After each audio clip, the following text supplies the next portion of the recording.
I'm excited to be here with you, Einar. We're going to explore surrendered leadership in this conversation, and Einar has been very touched by surrendered leadership and has been kind of very devoted to learning it over the past years. And now I feel like he's a kind of lineage holder of it in some way, and or I can feel his contribution to the field of what it is, and you're leading lots of surrendered leadership weekends, and I'm I'm really interested to hear about it from you and to look at it through your eyes and to compare notes and yeah, see where we get when you take me on a journey of what is surrendered leadership.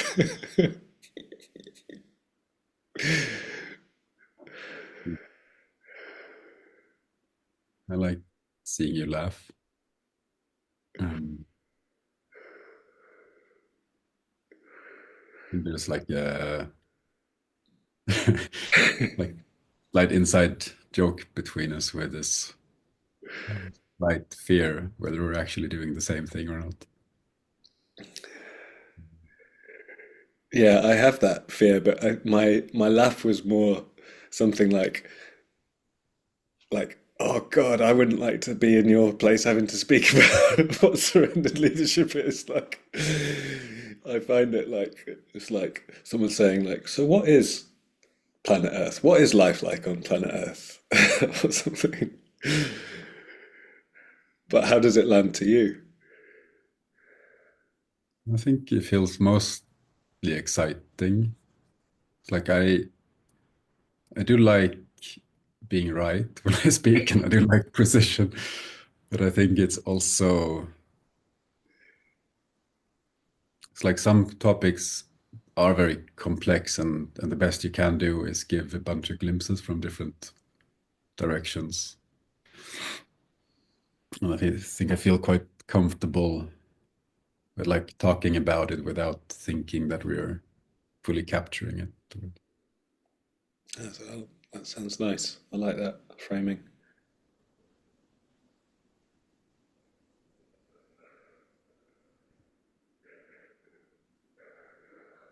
It's Yeah. I don't know if I should like start. I haven't perceived like a very specific question, so I'm unsure where to start. I feel I feel like I'm ready to be led by you. It's quite exciting. Like I'm going into fellowship, and it's nice. It's like, yeah, tell me about surrendered leadership. Take me on a surrendered leadership journey.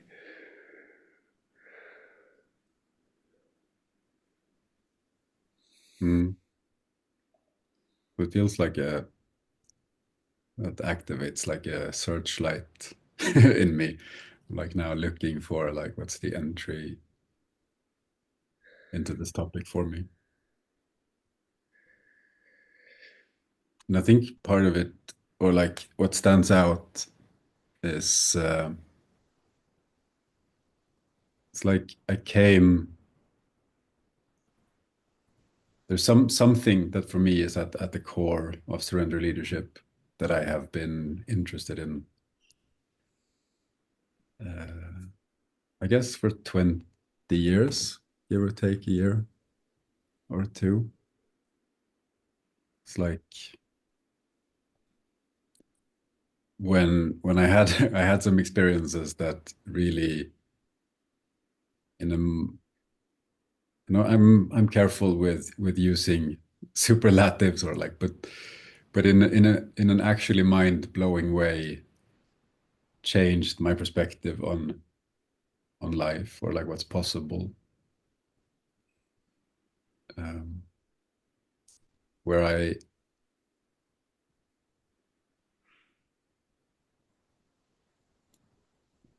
yeah, like those formative years when I was in my early 20s, things happened to dispel dispel the idea for me that my thoughts were identical to the world.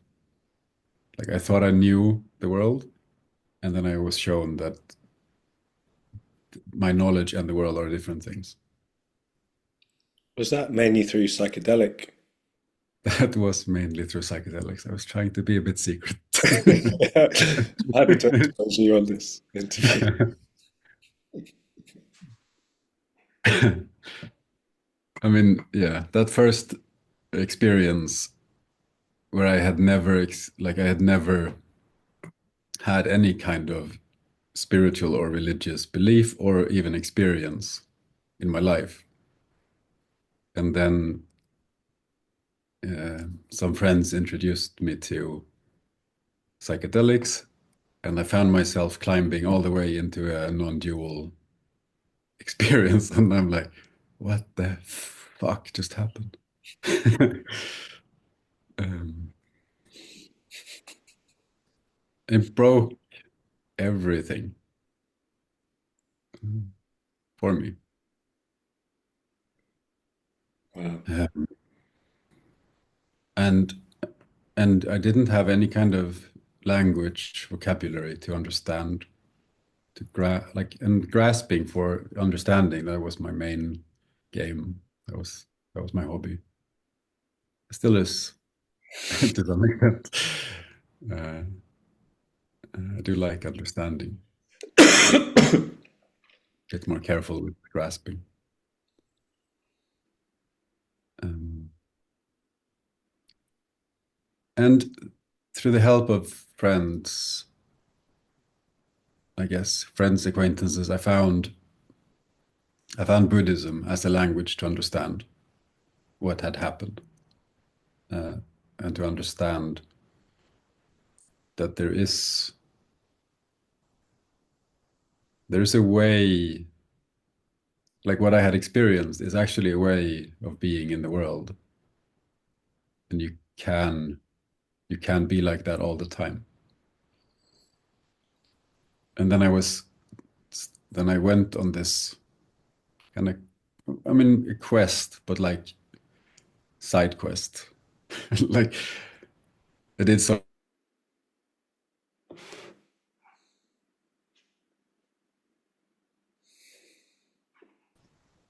this, like, what is the world? That had been my quest before, but mostly in the same kind of like, what's the world, as this to ask this question. And now I'm more like, what is the world? Maybe like Buddha or Jung or someone ask the question. More interested in like the territory that is, or like the whole territory, not just like what does the world do on its own, but like what does it do in relation with us and me. Um,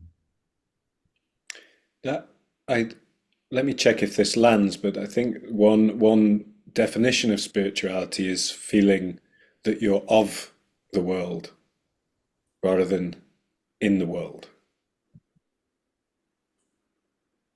yeah, I remember being profoundly impacted by that framing listening to Alan Watts back then. Yeah.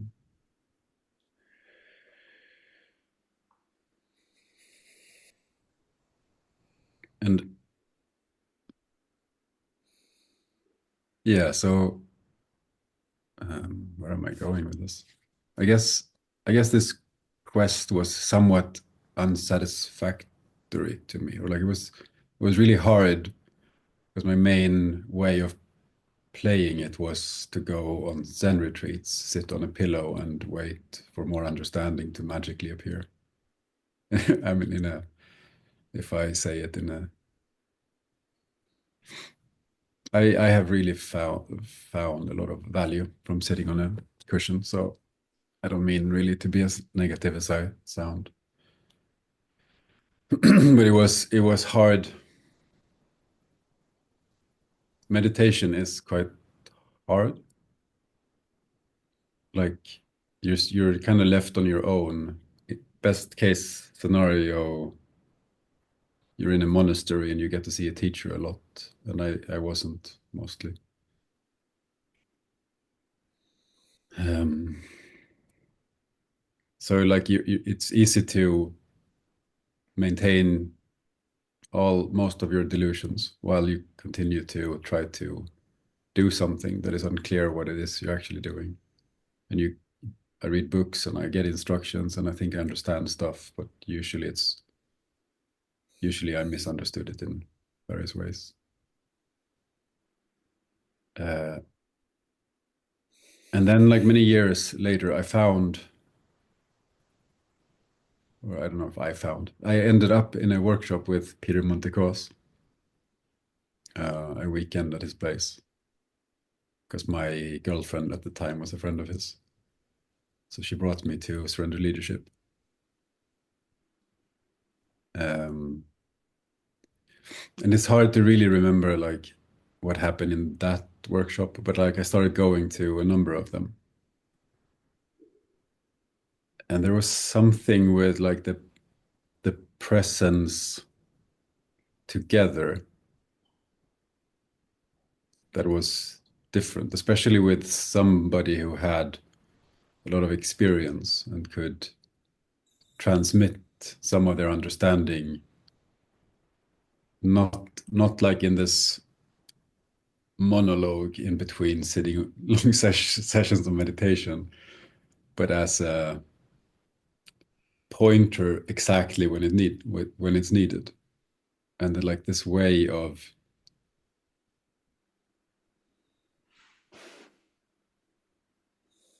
well, what I remember the most is like sitting alone. Like my habit was often to go into meditation. It was a bit overwhelming with like being 20 people in a group and I'm supposed to talk in front of everyone. I had quite a lot of social anxiety. Um, and I found myself sitting in this like there's this threshold that I want to step over to like come into the group. And and you but I would just sit there and like struggle with the threshold. And then I would get attention on me and I would get to reveal where I was. And then Peter, it was like, yeah, do you need to get over the threshold? What's it like to just sit here behind the threshold? And and I think that's the first time where I really understood what it was, what meditation is. To like actually stay with the actual experience, regardless of what it's like. Not try to make it something or do something, but oh yeah, what is it actually like here as it is? And I mean, it's like every spiritual book, every video is like as it is. Like they all say it again and again and again and again. It's like somehow I didn't understand it until somebody invited me to do that exactly when I wasn't doing it.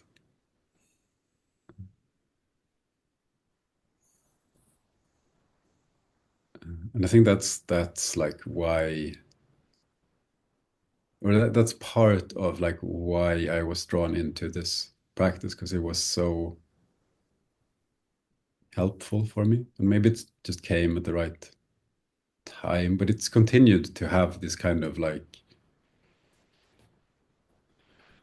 the dynamism of it, or like the Yeah. that you're actually engaged with each other as you're discovering things. You get to learn from, like, not just from some guy who's done it a lot. Like we're 20 people, and it's not just from one person you're learning. Like every interaction between every person is like you're getting a glimpse into how someone is dealing with something, and you're like realizing how things are happening slightly different than what I imagined, and like this continuously recoordination of perspectives, and it's just so incredible. I'd love to, I feel it with you and I'm excited and I'd love to kind of summarize a bit of what I'm taking away, like as the lay person of like, okay, so it seems to be about waking up in some way, this practice. And you've kind of gone from meditation, and then my mind went to like satsang, and then I'm like, so it's more like a satsang than meditation, or it includes meditation, and then I go to satsang and like where one teacher's there at the front and kind of guiding the group in a particular way. But then surrendered leadership feels so much more different because it feels like everyone's guiding the group, even though paradoxically there is a leader still, but that leader is inviting everyone to guide the group essentially, or be present together. And I wonder, for me, it starts to get into complex territory. Now I wonder, yeah, how it lands. Mm. Because what you describe as like when it feels like what can happen in surrendered leadership is like everyone is like learning from everyone and everyone's building off, and it's just like constellating. I don't know, like this is that transfiguration or something, and everyone is coming out and stimulating each other, and yeah,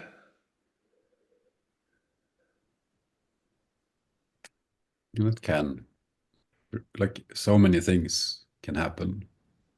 It definitely, I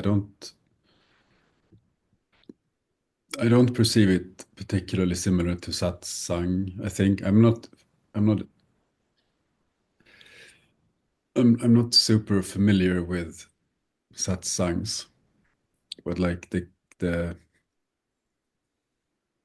but I guess it's like similar to in Zen when you have like a hour or hour and a half of like the teacher answering questions or like or doing a dharma talk or like some combination of those.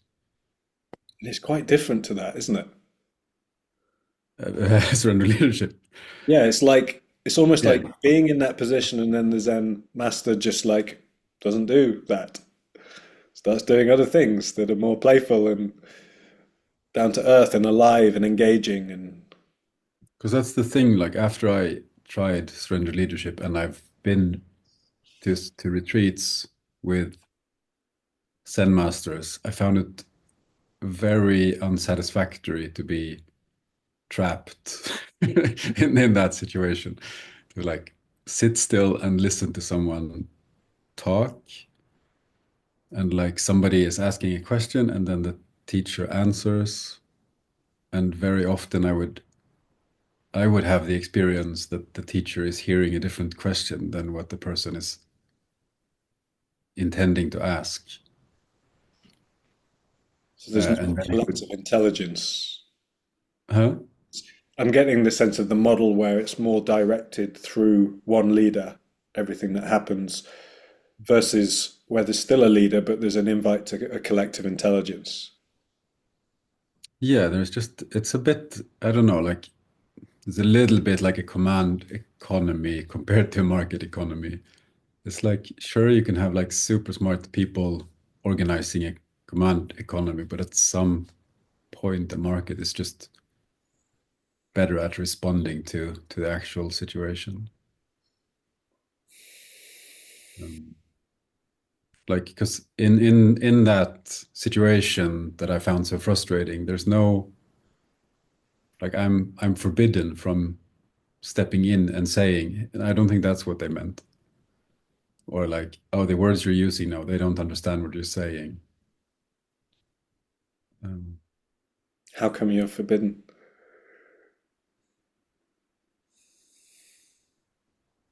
how come I'm forbidden?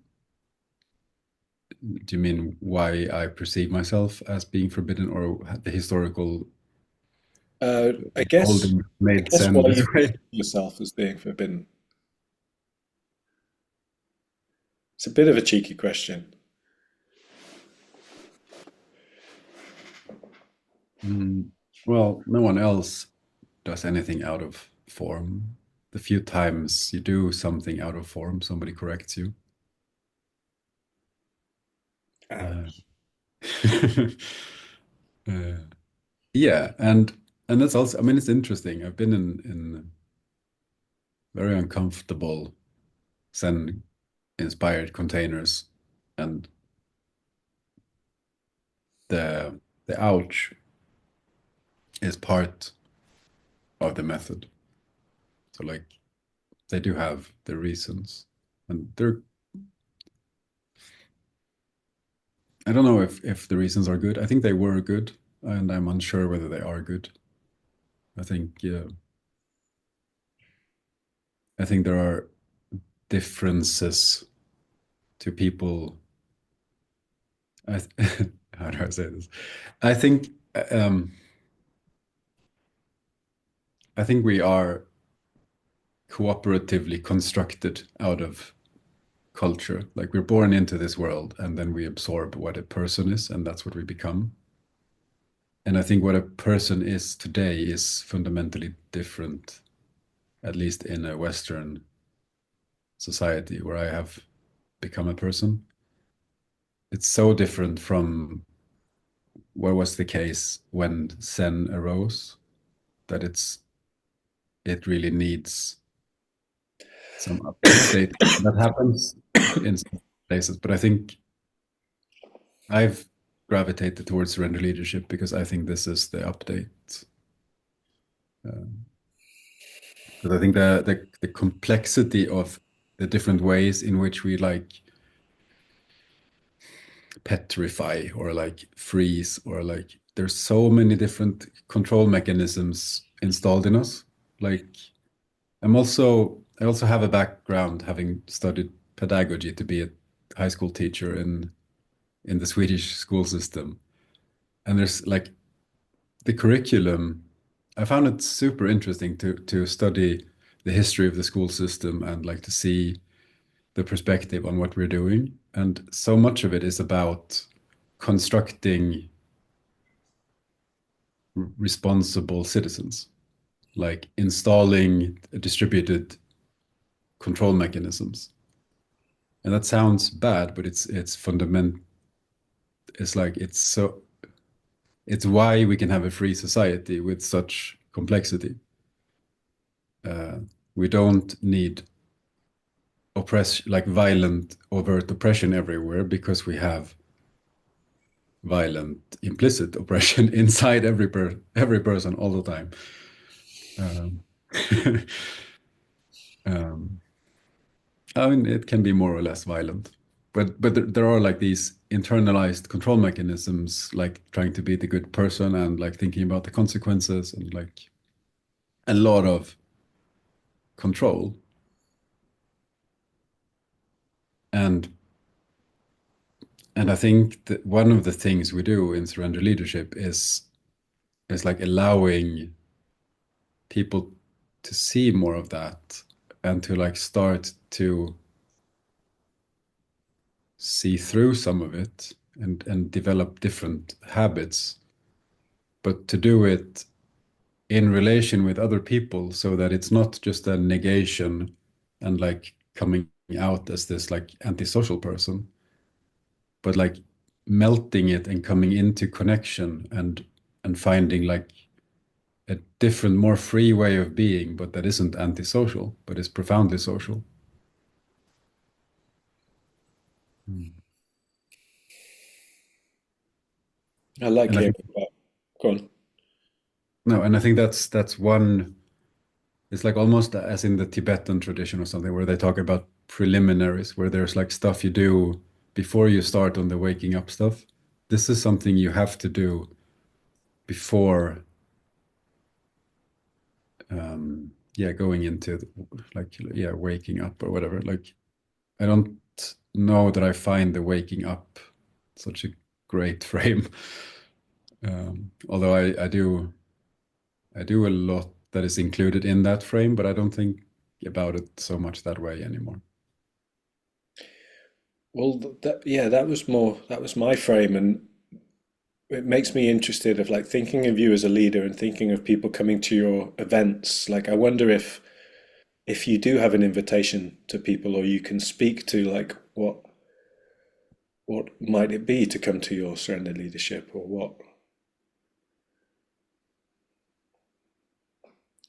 does that give you something to answer? Give me something to answer. I don't. It's difficult. Um,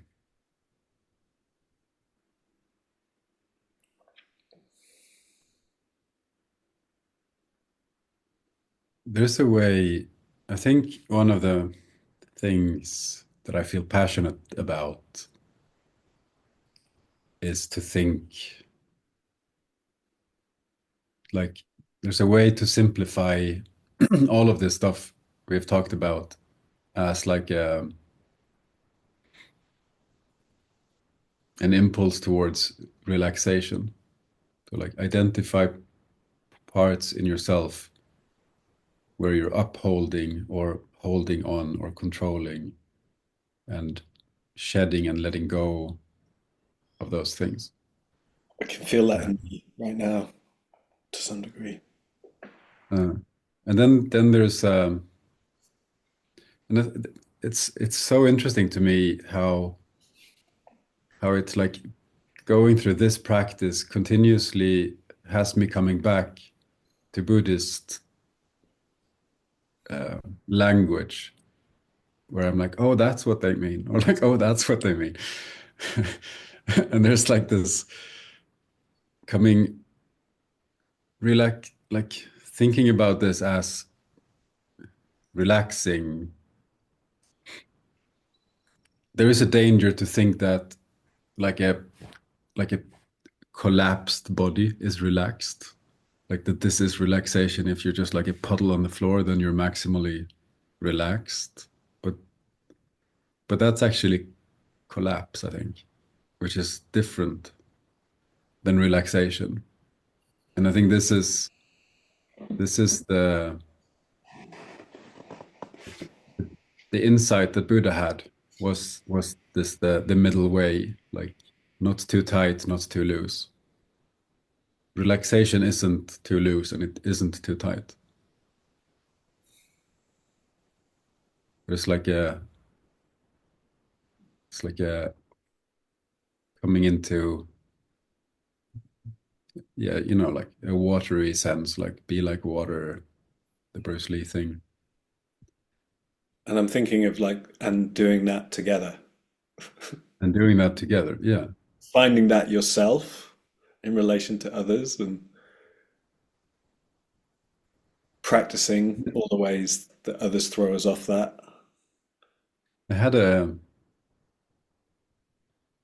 I've had some really touching experiences, like speaking about being at weekends, uh, when I lead surrender leadership weekends, um, people coming in, and especially now, last time, there's such a good example of somebody who came in and had never tried any practice like this before, um, an autistic woman, young autistic woman, and she had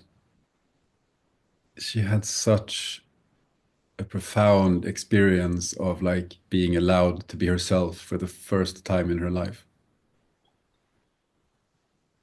It was really, it was so joyful and so touching to see. Um, and this is like for me, that's such an important part of the being able to do this move of relaxing more. Is this we're actually in a social field where you're being welcomed and accepted. I mean, usually it also it can many things can happen because it's a space of freedom. So you may not always. I think I think in my spaces, and I think most spaces, you are actually welcomed as you are, but it might not seem like it because the impact on people can be that they are scared or angry and they reveal that, and we're very prone to think that when somebody gets angry or scared in relation to our expression, that means we're not welcome, or that means we're not allowed to express that way. And that's also one of the really interesting, what do you say? I have learned so much from being in these spaces to disconnect those. Like, if I express and the impact on you is that you're angry or you get fear, which happens sometimes when I express with you, it doesn't. I don't automatically jump into the frame where I'm convinced that that means I shouldn't have done that, or like, I can remain free in my expression and be with you in your impact. Um, And on one level, it feels so simple. It's like, oh, we get to learn to be ourselves together. It's, mm, some way it's like, oh, that's so easy, but it's so not easy. Like, as you become aware of,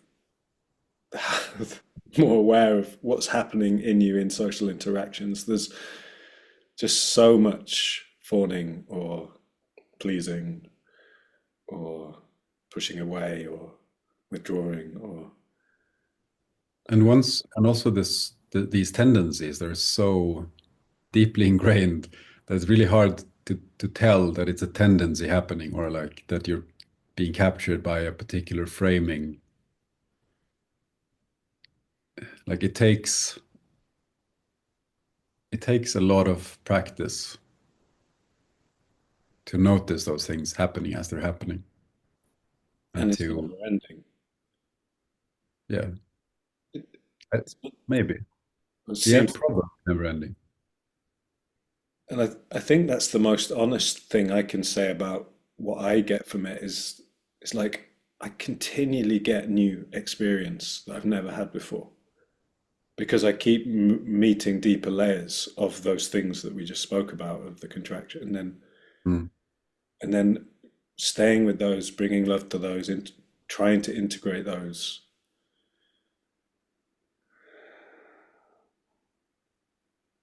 brings new life.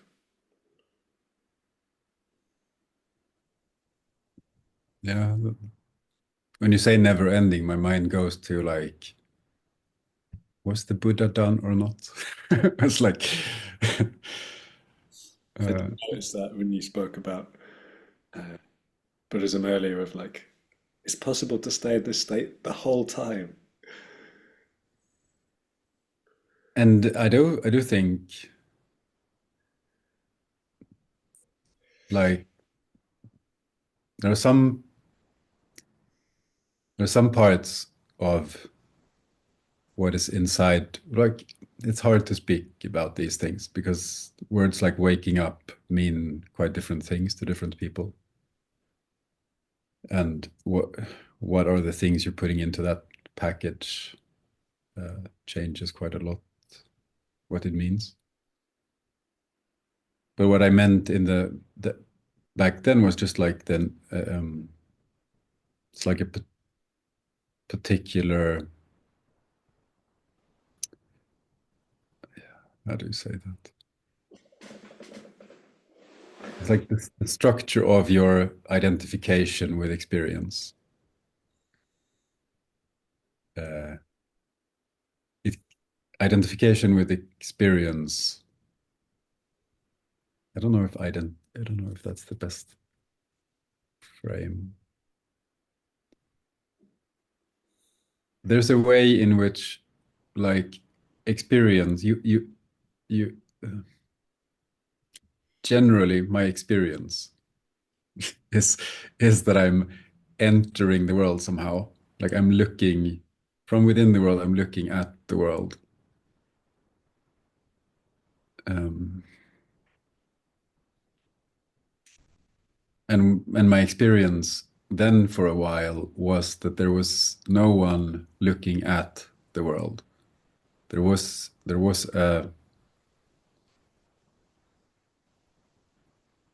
there was an experience, but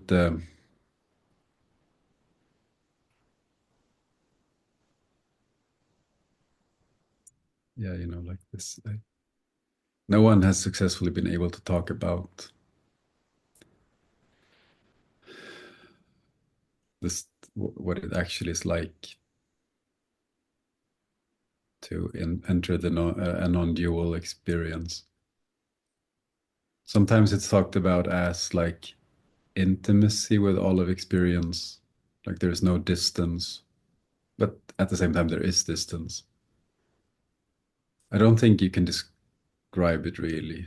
I don't think I can describe it really in a way that would transmit to someone who hasn't experienced it. But but that way, like the merging the subject and the object, which also like meaningless unless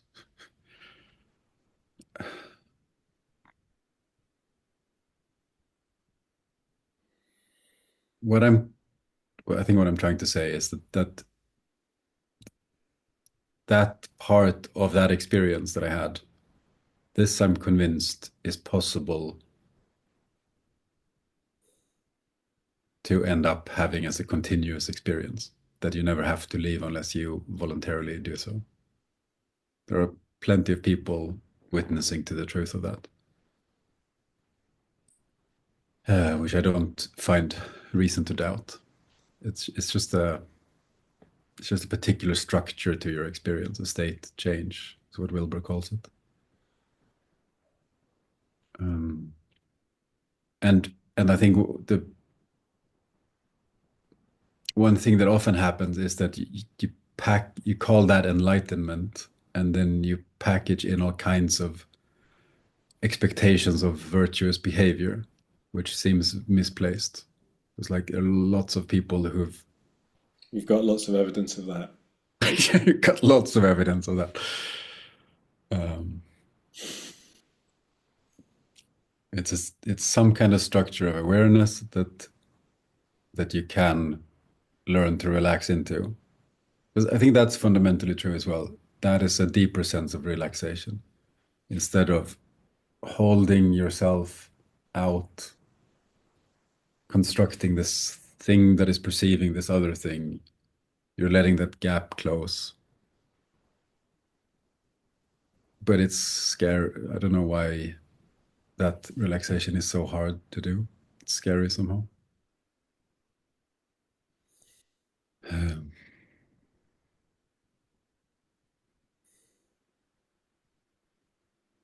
yeah, that's another, okay. So that's another thing that I feel enthusiastic about with surrender leadership is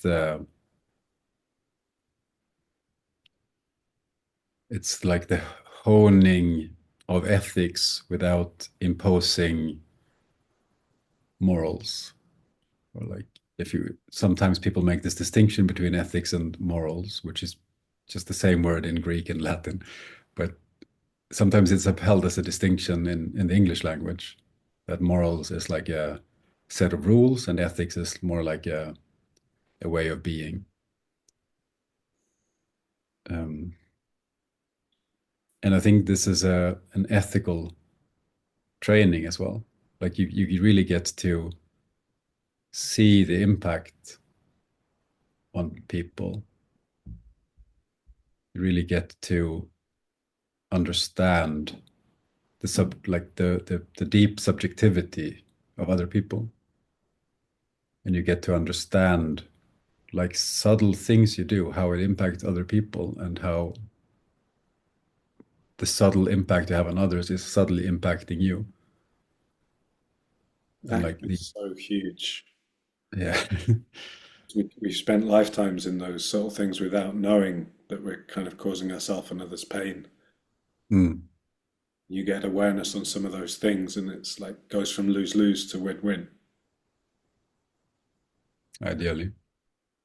Sorry, Ideally. ideally, yeah.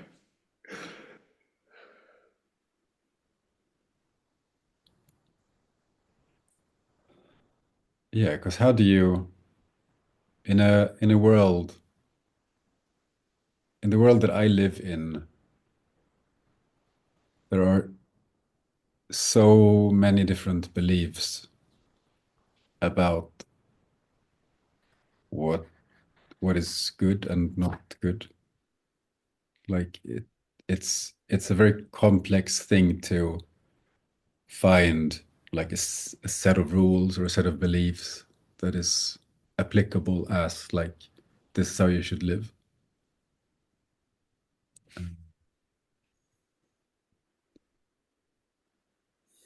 But this way of exposing yourself to complex dynamics and complex situations and like learning how to interact with them in ways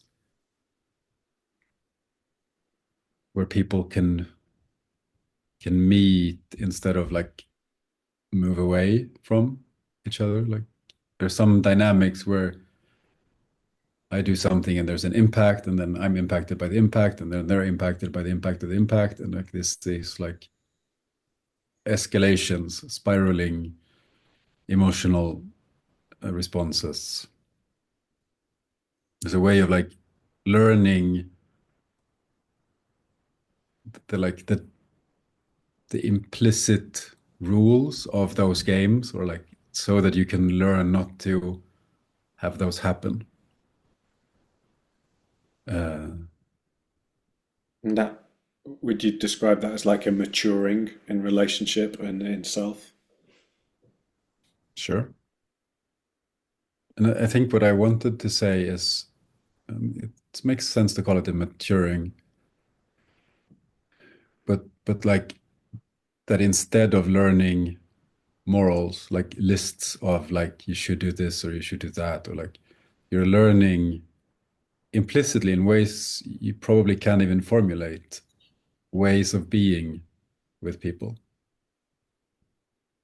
And and when leading a space like when leading surrender leadership, it's very seldomly that we explicate or like say kind of any rules or like, oh, if you just do this or like if you just do that.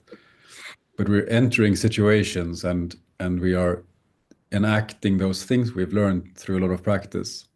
And then people see it and they pick up, and then they can see like, oh wow, that situation didn't spiral like they usually do, or like, oh, what happened? Yeah. And often it's just very unintuitive moves like revealing what it's like right now. It just has this way of causing a lot of safety. One thing we've not touched on that I know is very dear to you and me is like the potential for reverence of other people. Mm. I mean, that's like we've spoken about a lot of cool stuff so far, but that this one feels even. It just feels like shed the potential to the like the shedding of veils and the innocence and the reverence that sometimes we get graced with.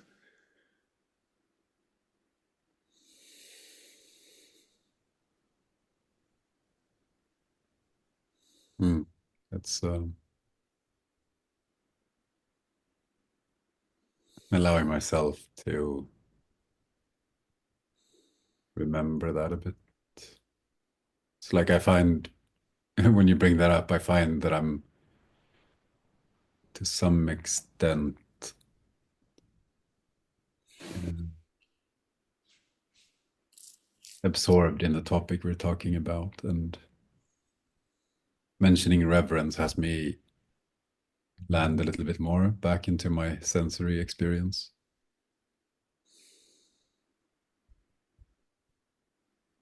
I think that's where I trust you a lot as a leader, is like extending that sense of reverence to the people around you and holding that potentiality.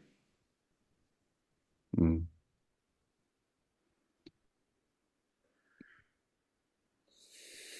I remember I remember practicing it a lot. and some essayists, just continuously revering every everyone and everything. Mm.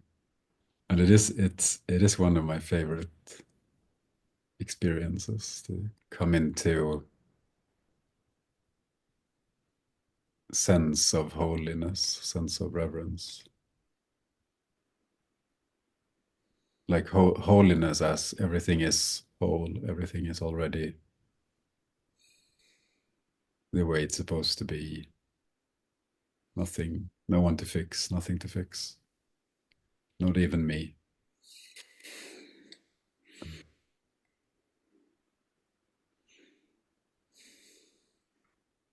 And that's, for me, that's the fundamental core of surrender leadership. It's like leading surrender leadership means continuously remembering that everything is already the way it's supposed to be.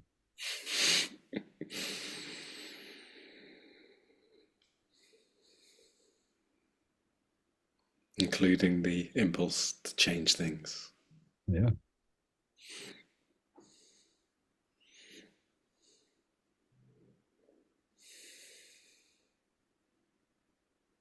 If the world was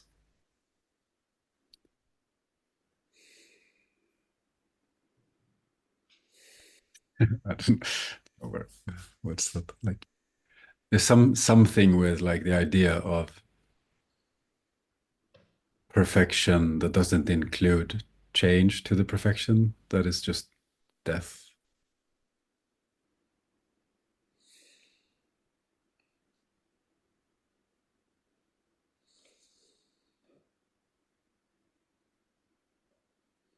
Does need the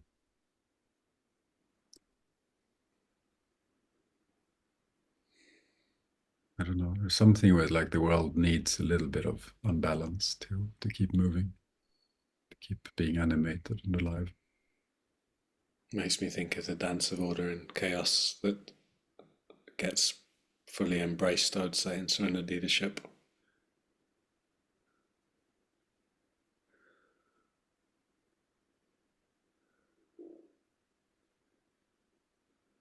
Polarities.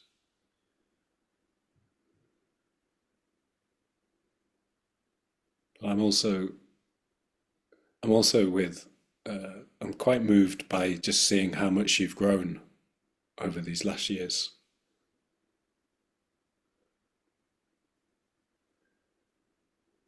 It's it's funny to feel the effect of that. There's some aggression. What do you mean I wasn't perfect already?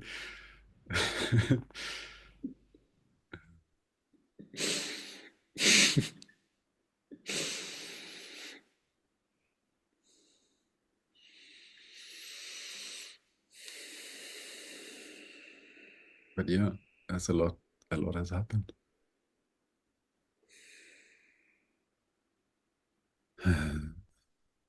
And I think I thank all the surrender leadership I've done for being able to be in such a functional relationship now, which is That's also, what was in my mind. Like just yeah. how good your relationship is. You kind of have the dream essentially of partnership and well, engagement right now. And Mm. yeah, that's uh, It's so amazing to like sense in myself the the profound differences in how I respond to some situations between now and I mean just some years ago, even after I found surrender leadership, but like the continuous like honing myself by being in those situations, like learning about myself. And in, I mean, it's also, there are definitely other impulses coming in from other arenas that then gets like practiced in this. right. I think one of the really strong impulses was reading Everything is Workable by Diane Hamilton, where she like planted this idea, or like she articulated it. It's kind of inherent in surrender leadership, I think, but it's she clarified it for me to like be leaned in to relationship and to reality, that like when things get complex, or like there's like it used to be that once if my partner got angry, I would be like, whoa, and like energetically seal myself from them to not be in danger. Um, and now when my partner becomes angry, I'm more like, oh, there you are. What's going on? Wow. And and the conflict that comes from this and the intimacy that comes from this is fascinating.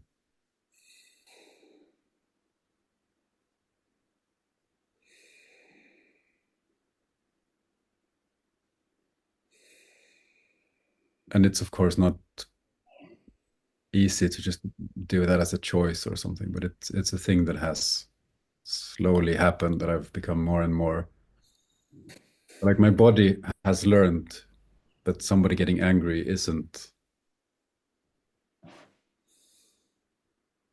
necessarily that I did something wrong, or I'm not good enough, or like, or yeah, I don't know what kind of.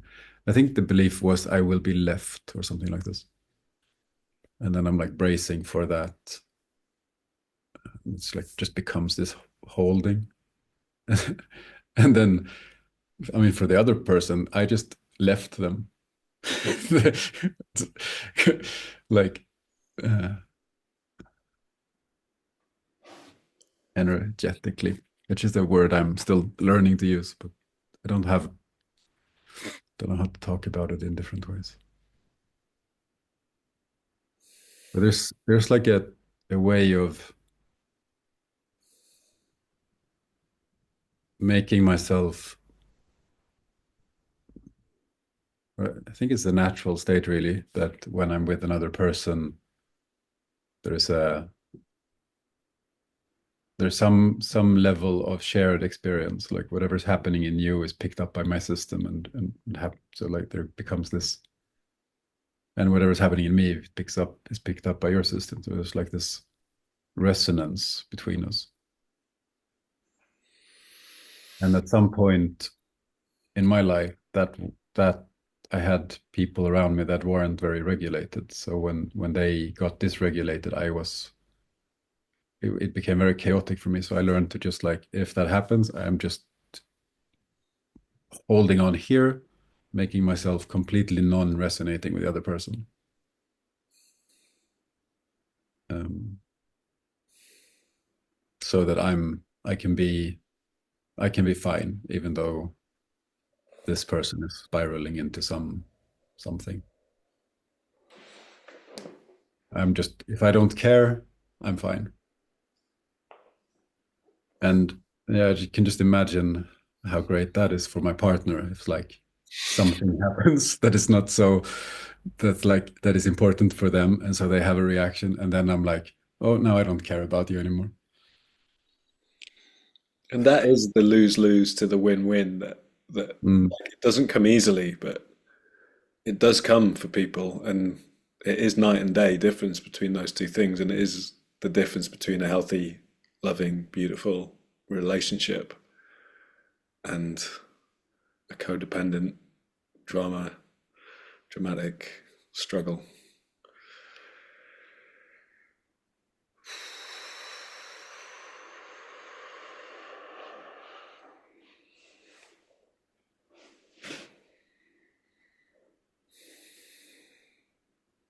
Is there anything else you'd like to share, like in maybe coming towards the end?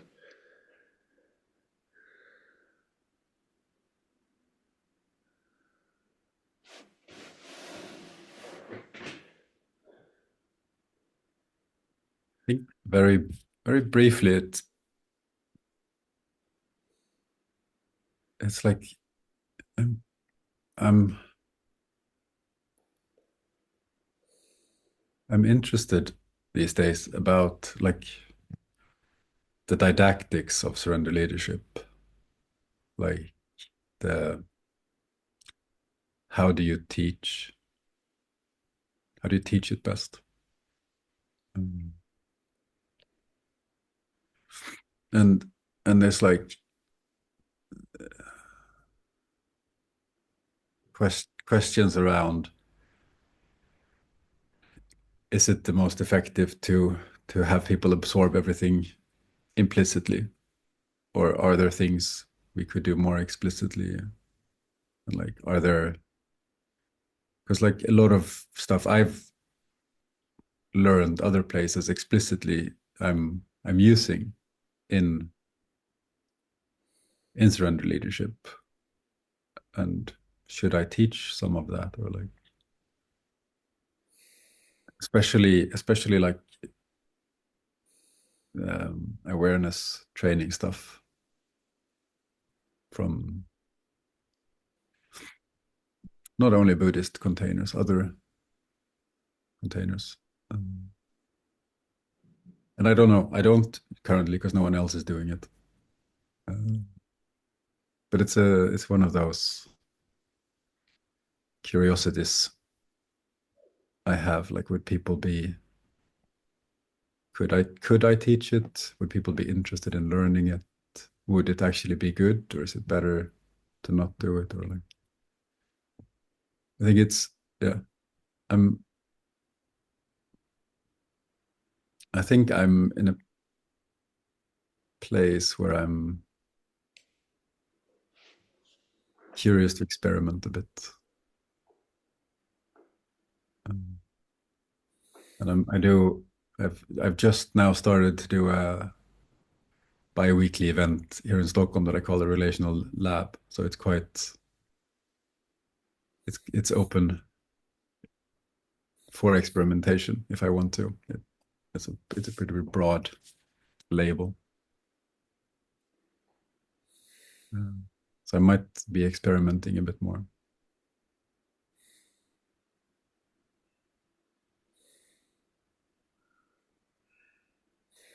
No, I find myself like looking at you, like gauging. How do you feel about that, John?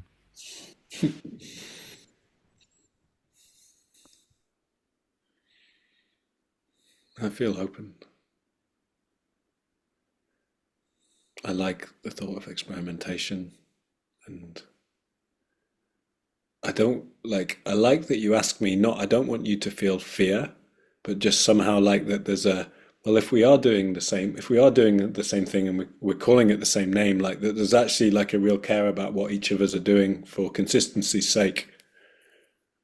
So it feels rich to me.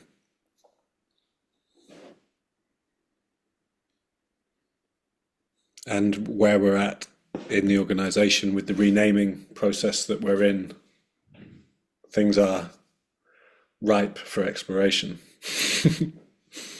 which feels nice. Mm.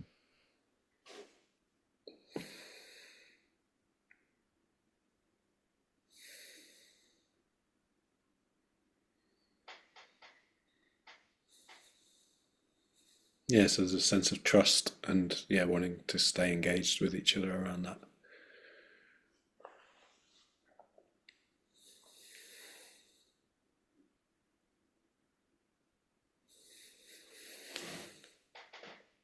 It's a good place to wrap up. And so, Thank you. It's good to feel you more actually, and know where you're coming from more. And it's like you've become kind of fuller to me through this, and yeah, feel relaxed and happy. does it seem like we're doing the same thing?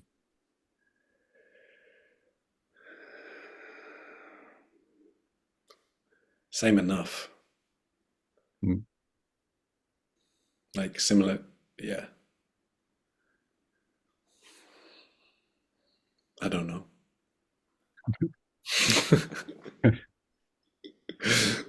You should come to my weekend. Maybe I will.